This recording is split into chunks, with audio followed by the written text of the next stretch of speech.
May 2025, JDR Sports Cards. I'm JD. Liquid Chris. What's going on? Chris, good to see you again, bro. Yes, sir. It's been a little bit. It's been a little, took 2 weeks off. Missed the show last week, but we're back in action today. You missed the Phillies game the other day. Missed the Phillies game What as did well. you think of our seats? And nice seats. Was it first row, right field, Yeah. behind Castellano? Well, right behind Castellano. And the second we moved just to go grab something to eat. I think it was the Cubs, which means it doesn't even matter. They cranked a homer, and we were like, "Did that just come into our section?" Because I would have wanted to catch that and throw it back at them. Did you have any hit at you while you were at your seats? There was a home run that went off, but it was like a couple rows behind us, and it was a Cubs home run. So everyone was like, "Throw it back!"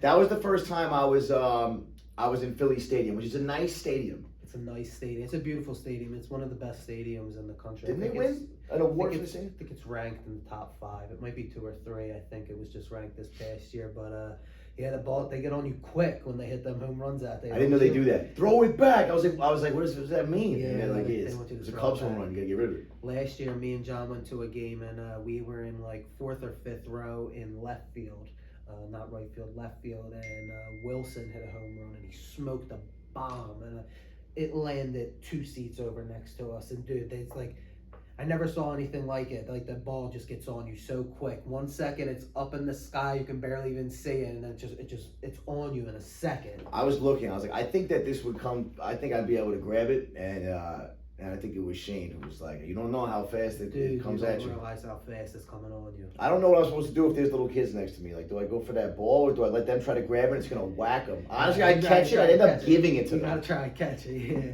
You ever see the video? The guy, he's got a baby in one hand and a beer in the other, and the ball comes at him. He drops his baby, catches the ball, and then catches the baby with the beer. No. Ended with everything: the ball, the beer, and the baby. Ended with all 3. Had the baby in his left, the beer in his right. Dropped the baby, caught the ball, and caught the baby with his right hand that had the beer in it. I respect Beast. it. I respect it. Beast. I want to ask you questions, man. This is about understanding the ins and outs of the trading card business. Not even just sports. Sports, important. But as far as trading cards in the business, there was one question that came up this week. I wanted to ask you this. In the stock market, there's this whole idea of sell in May and go away. It's almost like the summer months are a little bit slower for trading volumes. Not as much trading going on, and so things tend to fizzle out a little bit. Is there a best month or season for sports cards? Is there anything similar? Well, without a doubt, it all falls around the playing time for each particular sport. So the rule of thumb that most people go by is you want to buy during the off season and sell in season. So, for example, right now, baseball is in season, basketball is in season, and football is out of season. So right now, you want to be looking to buy football, pick up heavily on football because it's not in the forefront. People aren't paying attention to it as much. Yep. Prices are down. When the hype is down, when the viewing is down, the price is down. Yeah. So right now, you buy football and you hold it till the season, and then when the season comes, the price goes up. You sell it then. So that's normally the rule of thumb with all sports. That's where you get the best deals. When you're buying stock, it's like the stuff that's out of favor. Because if you start watching videos that are made about what stocks are hot, there's a lot of hype, like what's going on right now, what's the theme and the thing of the moment, and then there's stuff that are killer macro themes that just aren't what's hot today, and people forget they exist. Right. And you can buy stuff like on the cheap. There's a couple stocks I'm up like 30-40% because I accumulated some during that off season. Right. And the more I grow as an investor, the more I'm starting to look at what people aren't talking about. And it seems like if you're looking at football when everyone else is doing baseball, basketball, like that's where you're going to get the deals. It's like buying winter coats in the summer. It's like where you save that 20-30% kind of thing.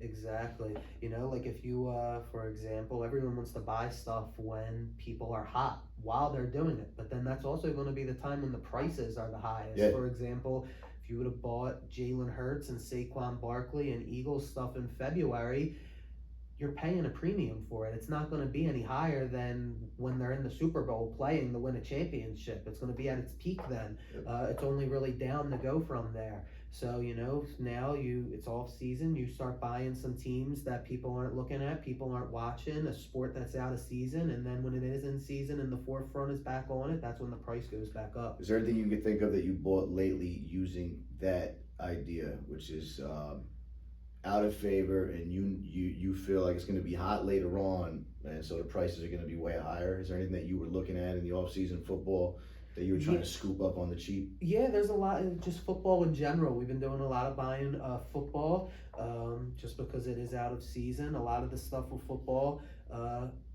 we wouldn't mind holding for a little bit in the case of a price increase. Guys that are low right now or haven't proved something or are coming off of injuries, things like that. People like Michael Penix, J.J. McCarthy, Drake May, Bo Nix. Young quarterbacks that looked good as rookies but maybe have potential to do even better. Guys like that, maybe people that are coming off an injured year, a bad year. We said we bought a couple Christian McCaffrey cards over the last week. He was best running back in the league 2 years ago, didn't play last season. People like that are definitely what we like to buy around this time in the off season. You make good picks based on what players have done in prior years. Like, I'm starting to believe even more that you can't really do trading cards all that much without the background and history and understanding of the players, where they came from, who they played for last. It's like, you're like, this guy's undervalued because his last season he got injured, or whatever the case is, and you'll buy that guy, like, really feeling like he didn't get to go off the way that he probably will. Right. Well, you can do it with a basic overview. Anyone can. There's some stuff in this game that's so liquid and so easy. Literally, a caveman can do it. If you get the basic understanding of what a case hit is, or just what's popular in general, and you only stick to those liquid cards, case hits, downtowns, kabooms, color blast, things like that, and you stick to the rule of thumb of I'm not going to pay more than 85, 90%. I'm going to look for 80 and 75. And all you really have to do then is just check comps and know what a case hit is. And as long as you're paying that 90% or below, you just charge 100%, and you can make that money back on cards like that no matter what you know about the sport. But having that in-depth knowledge of the history and been really following it for all them years is going to give you that extra edge. You're gonna have so much more knowledge, and it's going to enable you to make picks that someone that didn't have that knowledge wouldn't know or understand. It's like stock traders versus stock traders who they know when and how to trade the Magnificent Seven instead of just investing in it. Like, if you can narrow it down even more, rather than just buying downtowns, but like buying the right players. Like, you understand the nuance of it, really. Exactly. That's cool. Let me ask you this. I sell a lot of gold, and when it comes to bullion gold, it's so liquid that the margins are very small because if you're selling gold, I can buy it from you, and it's very easy for me to turn it over. And for that reason, the market won't really allow someone like me to make all that much money, or anyone, because someone else is going to narrow that margin down because they'll do the work for less. Right. It's the same thing with a lot of those case hits that we talk about. Like those downtowns, right? Like guys, like we saw, you showed me an awesome video the other day. Guy had maybe 200K worth of cards. Yes. All case hits. And he advertises that he pays 95%. Right. And I'm like, wow, at the end of the day, after all expenses, he makes 5%, so he makes 10 grand, back expenses out of that. Guy's laying out 200,000+ just to make, maybe 4, 5, or 6K. Bullion, like ounces of gold, work the same way. On a $3,500 ounce of gold, you might make $35, 1%. Right. And I don't use that as my only strategy in doing business. We sell a lot of rare coins. There's bigger spreads there. And it seems like with cards, you do both. Case hits, very liquid stuff, like all day long. Right. But then there's the cards where you can make a little bit more margin. And it seems like you do both, which is like how I do it in coins. Is that true? Yeah, that's definitely true. And there's multiple different ways to do it. That guy you were talking about, that video, I believe that was a guy in the card game by the name of Corleone Cards. He had a video. It was probably a stack of downtowns, kabooms, color blasts, every case hit you could think it was of. Everything you taught me about when we first started in cards. And I said, what's the most liquid? And the heat, true to what you were teaching me. The guy had stack upon stack, doubles and triples, yeah. And you know what he does is, well, the reason he's able to pay those 90-95% on the comp price is because he's grading all that stuff. He's setting the comps. He's getting early to market. So when them cards first come out, he's paying early. He's getting early to market. He's sending them off for grading immediately. He's getting them back graded, and then he's getting some of the first graded copies out on the market and making a premium on them. And then he's making his money on that markup from the raw price to the price of what it is if it comes back a 9 or a 10. So where it may look like there's only 5% margin from the price that card's worth when he buys it for what he's got it for, but he's going to send it off for grading, probably spend another 15-20 grand on that stack that he had, and you know, he's going to get them all graded, and he's going to make his money on that price markup from the raw to the PSA 9 or PSA 10 value. Nice. There's so many different ways to hustle. In coins, you can, if you have the money to lay out, very similar to like this guy, you have the money to lay out, you can not only get the coins graded perfect condition if they're perfect, but you can get a signature on the coin. Right. And with that signature now from the grading service, it comes with a really strong price guide. So as the guy buying, you have to commit to a certain amount, spend a heck of a lot of money, but now you have that signature and the price guide that comes with it, and it makes those coins a little more appealing. And you can sell them a little more for what they're worth without the signature. Wow, that's I never heard of that before, but that's actually interesting. That's similar to something in the card game for like, so for a graded card, for example, like we have a PSA 9 Trevor Lawrence here, rookie auto. Now that's graded a 9 with an auto 10.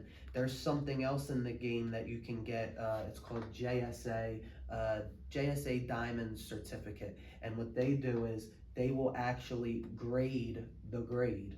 So if say you have a 10, they'll grade the 10, and they have like 3 different levels. They have the silver diamond, the gold diamond, and then I think the black diamond. I think it's silver, black, and then gold diamond. So if you have a 9 or a 10, let's say you have a 10, they'll take it and they'll say, all right, this 10 is a gold diamond. That's the highest quality PSA 10 you can get. Or this one's a bronze diamond. Yep. And they'll put the little diamond stamp on it, and that's the lowest quality PSA 10. And that's something that, like, if you have a PSA 10 and it's a really high value card, and you go and you get that gold diamond on it, because that shows it's a high quality this is the good PSA shit's coming 10. right now. So how much, right? So all right, how much more is there a standard? Yeah. When did this start? It depends on the card. This has been around for a while, and it depends on the card. But that's something that can add a lot of value to a card, you know, if you get that gold diamond on there, because that's just showing not only is this thing a 10, but it's extremely premium. It's not just a 10, it's a 10 with the gold diamond. It's worth more. Right. There's a company in coins called the CAC, and there's actually a new grading company in trading cards owned by the same, oh no, wait, pardon me, that's the NGC. The CAC looks at already graded coins, and they say, this one, if it's a 65, this one's a 65 with the sticker. So it's better than a 65, not quite a 66. It lives somewhere in between. And that's exactly the same concept. That's how this whole thing started, is the two businesses, the collectible cards, collectible coins. They're so similar. They're so similar, they are. I like it. The next thing I have for you is this. So we were talking about, okay, let me ask you this. Simple question. How come so many people will buy 10 of the same exact card? When I started in 2020 looking at trading cards, there's a guy I watch a lot, he was buying Lucas. Right. 12 in a row. I think they were all the same card. So there's guys that just, they like that player. That makes sense. Right, yeah. So if you like a player and you really believe in them, you do stack up on them. I just saw an example the other day. It's funny that you brought that up, because I saw a guy, he had the craziest Jalen Brunson collection I ever saw in my life. Did you make a mistake? Jalen Brunson from the Knicks? Jalen Brunson from the Knicks. Okay, yeah. I thought you might have meant to say Jalen Hurts, something, you know? No, Jalen Brunson from the Knicks. He had the craziest Jalen Brunson collection ever, all Mavericks cards, because he was with the Mavericks when he was That's cool. the first couple of years. I mean, he probably had a couple thousand Jalen Brunson cards. I'm talking about every auto you could imagine, every patch card. He had about 150 of his Prism Silver rookie cards. And the post was about how he sold them about 2 years ago. And You know, now they're worth over. He sold them whatever they were worth. They're worth over $1 million in cards now, and he cashed out way too early on them. But yeah, people do believe in someone. You stock up on them, man. That is really my brother is a basketball fan forever, and he likes hardworking players, and he has an affinity for point guards. And he's been talking about Jalen Brunson for some years, and now that kid is on the radar. Like, he's a hardworking player, good ball player, great point guard. Yep. I always like Jalen Brunson. I'm a Villanova fan, and he's from Villanova, so I like Jalen Brunson a lot as well. His game's got a little bit of Iverson to his game. He reminds me of. And it looks like he dedicates his life. I have a problem with, and I wonder how you feel about this. When it comes to like the Sixers, like, I have a problem with Embiid because I feel like he's lazy. I feel like he doesn't give a shit anymore. So I watch somebody like Jalen Brunson, who's the complete opposite to me. Like, this guy, he's basing his life around his career in the NBA, and like, maybe he wants to go for a title, or just the way he plays ball. It's like he's all about it. Whereas Embiid, I feel like it's not about it anymore. And I just think there's something to be said for that. Brunson cares, man. Here's this collection right here. You can see this stuff. Let me pull it back up for you. Talk to me about shows and the benefits of having a table versus just walking around. Look at all the golds. Look, and they're all look how many dupes. Look, here's the same card 4 times. Yep. Next, same card 3 times. Next one, same card 3. Look at this one. That's all the same card right there. That's about a couple hundred of them of his Prism. Holy rookies. shit! Look at that. I guess you know what? I'll sell. It's funny because I asked you the question, but I'll sell the same coin a dozen times. That coin's a winner. Yeah. Why not keep getting it over and over again? Straight like that. It's just reprinting the same blueprint, you know? Yep. It works. All right, so we have shows coming up, and I'm excited. I'm pissed I can't go to Fanatics with you. Pissed we can't. They're not going to go to Fanatics Fest. I'm going to try and make it out there on my own. That's still up in the air. Fortunately, you have vacation already planned. Yeah. It's going to be one of the biggest events in the year. It's probably the only show that's even comparable is the National. National will be at. National, we will be at National. That's going to be a great time. We got a couple other shows coming up. The Brotherly Love show in Philly, or this one is actually going to be in Jersey. We'll be at that. And then the Philly show at the Oaks, the convention center, will be there as well. So very exciting. I started going to coin shows years ago, and so I learned how it all works. And it was cool to just kind of look around when I first started going. But I'm going to ask you, because I think it's good value for anybody watching. What's the difference between walking around selling cards and having a table at the show? What's the benefit? Having a table at a show is a big benefit. It's the same sort of benefit of, having a storefront. You have a set location that people can come to you. If you don't have a set location, people aren't going to come to you like that. They don't know this is where he's going to be, this is where he's at. I can come to him, I can get money, or I can either get money from him for selling, or I can buy whatever he's offering from me. So that's just a huge advantage. When you're walking around selling cards, you're selling the vendors. You're mostly going to be the person walking up to the people at tables, and them vendors are all looking to pay a percentage of the value, 70-80%. When you have a table, all of your cards are put out on display for the consumers.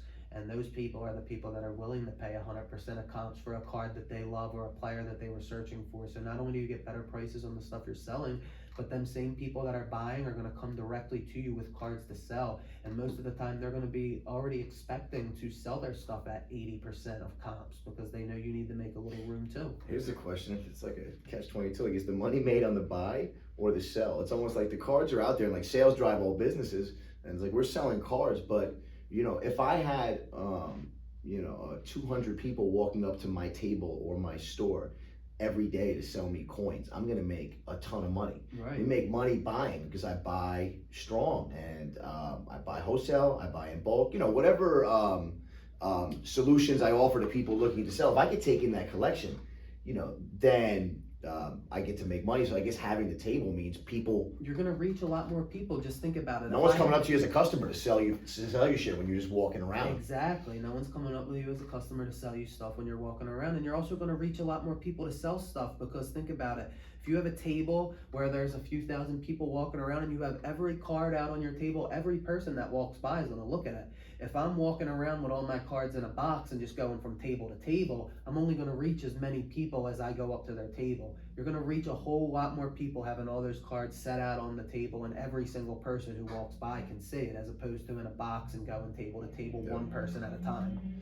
People think it's all about the sales, but I don't think they realize that in the coin business, I spend the majority of my day buying. In the card business, you spend the majority of your day buying and or advertising. But that, I mean, we're spending.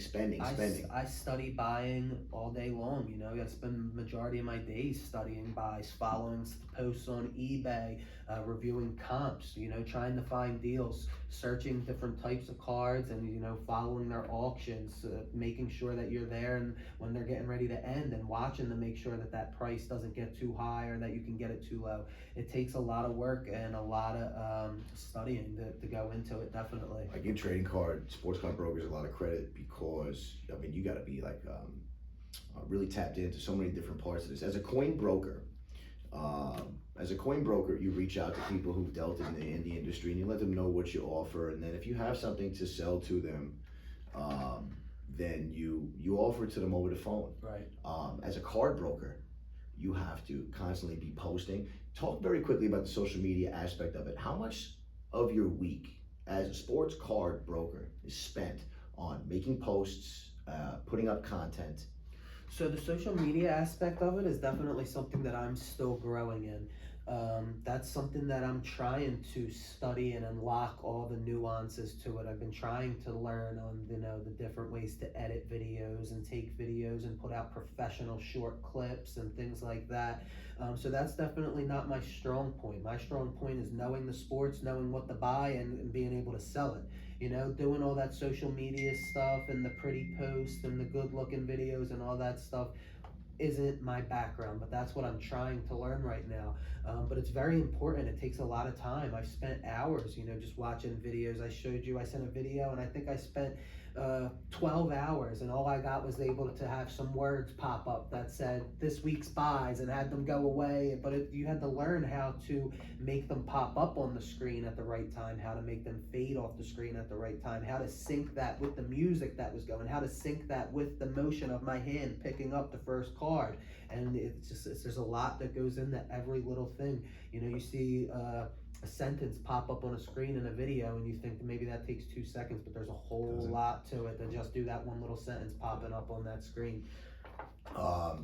It's one of the good things about you. I mean, you're willing to dive into there's so many different parts of this, and I know that people don't realize. They think like, oh, I know sports my whole life. Right. You could be a good card broker.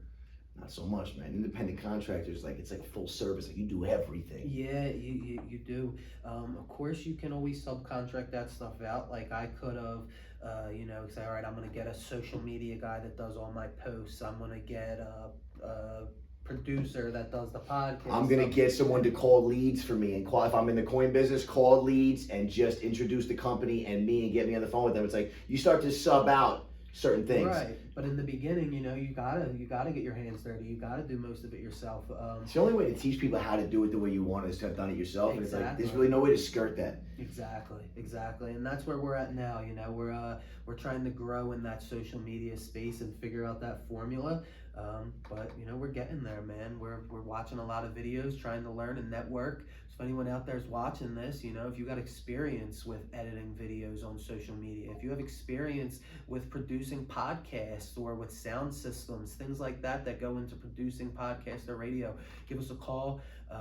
You can reach us on social media, and definitely would love to talk to you and network, even if it's just sharing some knowledge, or if it's a business opportunity. There definitely could be something to be had there. So definitely reach out to us if that's something that you have that knowledge, because it's something we're looking to learn and something we're looking for a person to help us with as well. So I got something good. When I started going to coin shows, I'm an observant guy, so I used to sit and watch how everybody hustles and does their thing. Like there's at a card show, there's people walking around selling, there's people with tables, they're doing a lot of buying. I say everyone's doing their own thing. And I used to watch, there was one particular guy, and he used to go up to a table. You'd have a card or a coin for sale for $1,000. He'd negotiate you down. He'd come back to your table 3 times and be like, how about $950? You're like, no, 900. You know, blah, blah, you make a deal. He would literally, I saw him do this 3 times. He would take the coin that he now made the deal with you on. Actually, this is what the guy did. You gave him your price. He's like, all right, give me 1 second. He goes to another table, makes a deal for a higher price, Right. comes, pays you, brings it over there and sells it, makes himself a quick, you know, I don't know, whatever percent Without on his even money. taking $1 out of his pocket. All weekend long, the whole weekend of the show, you know, and that guy was there to make himself a few grand. And that's how he hustled. And you told me 2 great stories, actually. You told me a story about the Diamond District. Yes. Yeah. Can you tell us that story real quick? And then I want you to end with the you know what we're doing? Yeah. So it's a very similar to, you know, someone I watch videos as a guy. I like to watch Moses the Jeweler. There's another guy on there. Too, dude. I like Moses. There's another vlogger on there on YouTube. I believe his name is Vokoon. But a lot of what he does is he's in the Diamond District and he's very smart and knowledgeable. He knows, he has connections with everyone in there, and he knows all their stock and memorizes it. So he has people in there that he'll go to and they'll say, hey, I need this watch from this year, this make, this model. And I'm willing to pay up to 13 grand for it. And he'll say, all right. And then he'll go through the Diamond District. I think so-and-so has that watch. We'll go find it, negotiate a price for them where he's able to make some money and then take it, bring it back to them, sell it, and then go give them back their money and take the cut. Basically doing the same exact thing, just with watches.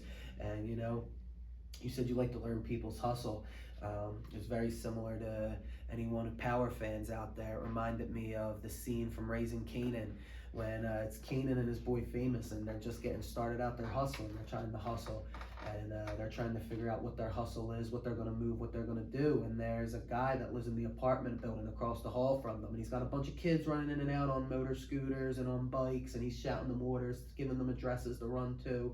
And, you know, Kanan goes, you know, I wonder what they're doing, what's going on with them. And his buddy says, you know, who cares, dude? It don't matter what they're doing. We're trying to do our own thing. So he goes and he finds out that they're running a carrier service. And he goes, dude, who cares about a carrier service? We're trying to run work. And he goes, now, listen, it's always good to learn how other people are making their money out here, because, you know, everyone has their hustle and we just got to find ours. And if you know what everyone else's is, you got a better idea on what yours is going to be. And they end up using the carrier service to move their work in the end. So they ended up using this. They used it. They brought the guy in, Dude. they paid him, and they ended up moving their work with the carrier service. Anybody that's ever done business with me, when it comes to coins, I would say things to them like, "Listen, I don't want to know anything. We become friendly because we're doing business, we're exchanging money, we're making money together." And I would ask questions and say, "I don't want to know your personal business. So if that bothers you, don't answer." Right. But people would share and they talk about their hustle, and you learn Right. all the different ways to go about it. If you're investing, it's like maybe you're doing the dividend way, and maybe you're going for the growth. I mean, whatever it is. And if you're in the coin business, maybe you're buying the coins and then paying the extra money and putting up the capital for the signature, so you get the price guide and you can sell it for a little more. Right. And I got really excited when I came up in the business and people knew the type of stuff that I liked. And it's probably like being in the Diamond District, I guess you could say. It's like if people know what you do, they come to you for certain things. When people would have what I like, they would call me. Right. Now people are calling you with your type of shit. Yep. And you know, it's cool. It's cool to hustle. Yeah. So when you told me that story the first time, and isn't that funny? You learn. And he said that Kanan said, "Who gives a shit about your courier service? We're trying to sell work." And then he ended up using the courier service to do it. They use the carrier service to move the work. The more you learn, you start to end up like these are the different lanes to go about it. And you know, you never know, you know, what you'll end up doing. I remember clients used to try to, I have clients that would talk to me about what they were investing in, and I never would have thought, you know, that some of these things that I invest in now, which are a big part of where my money is, you know, would come from these clients and their little tips. So Right. I'm always listening to people, you know? Always, man. It's always good to learn how someone else is making their money, because you can always incorporate it into how you make your own.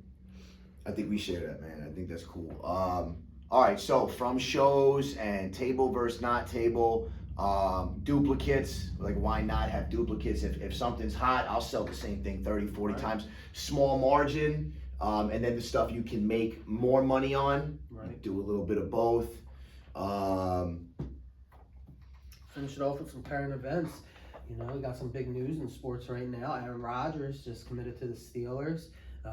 What do you think about that? I know a lifelong Steelers fan. I met her and I ran into her yesterday and I asked her what she thinks and she was pissed. My question for you is this: besides just how you think of it, what do you? So how we have Aaron Rodgers on the Jets? We have Aaron Rodgers kaboom on the Jets. Yeah. What do you think happens to an Aaron Rodgers on the Jets kaboom now that he's on the Steelers? Well, I think anything Aaron Rodgers that goes up for sure, because it's going from a player that, maybe you thought was retiring and hanging him up to a player that's going to have a chance to perform this year and increase his value.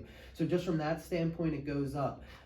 It definitely goes up for any Steelers fans. Steelers fans are going to want to buy Aaron Rodgers now. They're going to like him. Now, some Steelers fans may not want his cards in a different uniform. If you're a Steelers fan, you'd probably rather want Aaron Rodgers in a Steelers uni, so they may not care about a card on a Jets uni or a Packers uniform. But then there's people out there that they don't care. They just like Aaron Rodgers and they want to get whatever's hot of his because he's their team's quarterback no more now. They don't care if he's not on that team anymore. So I think it's definitely good for his value. I have a client who has a Green Bay Packers signed helmet with Aaron Rodgers, Bart Starr, and Brett Favre, all three quarterbacks. That's dope. That's That's cool, dope. right? 3 Hall of Fame quarterbacks, yeah. All right, then I want to ask you this. I try to pay attention to basketball. Whose stock do you think goes up more with a title? So is it Shea or Halliburton? I saw this on ESPN talked about. I was like, it's a question I want to ask Chris. Whose stock goes up more? Man? Whose trading card stock goes up more with I a title? think Halliburton, because I think SGA's Halliburton was not as prominent at SGA. So SGA already got a major boost in value from winning the MVP. Halliburton didn't get any boost in value like that. He's coming from nowhere. So if he goes from his SGA's value is higher to begin with, he's coming off an MVP. That boosted his value up to here. So if the ceiling's up here, he's already here. Halliburton's down here. The championship's going to put either one of them up here. So they would both be put at the same level, but Halliburton's coming from lower. So Shea already bumped up. Shea's like gold right now. It's already at like an all-time high. He will still get bumped up from a championship, but he's not going to go. He's going to go to that same level that Halliburton would go with a championship. But Halliburton is just lower right now. Better value buy. Better value buy, right. That makes sense. All right, tell us where we can find your cards, content with you in it. Where can we find your stuff? JDR Sports Cards on Instagram, Facebook, Twitter, eBay, and Veriswap. We have our stock listed on Veriswap. We are getting stuff listed on eBay daily. If you want to buy anything off eBay, know there are fees. The prices listed on eBay do incorporate our cost on there. So if you see anything you like on eBay and you want a better deal on it, reach out to us on social media. Aside from that, we have listings on Veriswap, and we're posting our monthly, weekly, daily buys in videos and content on Instagram and Facebook as well. So any inquiries, reach out to us on social media. Thank you. If you have any specialized skill and experience in the sports card business, and you want to reach out, let us know. We can interview you on here and talk to you. I'd love to do that, but also just in partnerships. We're growing this side of the business, so any kind of strategic partnerships that can help you, help us, we're open. And we're definitely looking for someone with experience in podcasting, producing, and as well as social media editing. If you have any experience at all in creating short clips, editing social media videos, or running a professional social media account in any way, if you have background in sports or sports cards along with that video editing knowledge, that's just a bonus and a plus. So if you see this and you have that sort of knowledge or background, definitely reach out to us. There's definitely a business opportunity for you. JD Verity's JDR Sports Cards. Chris, thank you, bro. See you next week. Yes, sir.